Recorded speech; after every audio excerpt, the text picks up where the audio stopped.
आईवडला जाता घरी आऊ थाणू लागा, बैल हाकू लागा, फवारे आणा, काही करा, काम करू लागा, लाजायचं नाही.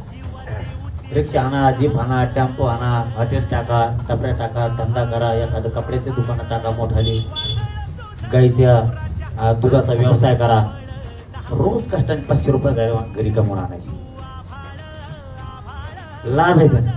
शिकत 10वी, लय झालं तर 12वी, इन करत एक वर झालेला कोपरा, इन बी नाही नीट केलेली, आणि मी जात शेतात. शिकलं 12वी पूर्ण टक्क्याना फक्के पडले तुला, आणि मी 12वी शिकलो. शेतात सुद्धा जाणं होती. असले नाद नाही करायचं. पश्चिम महाराष्ट्रातले लोक दिवसभर कडक कपडे घालतात, शहरात हिंडून येतात, आणि लगेच मसाला पाणी द्यायला जाते. चड्डी घातलं की निघत, नंतर चड्डीवर तेच ओळखत नाही तो पारा हिच होतं शहरात. काम करायला लागू नका आपले लोक.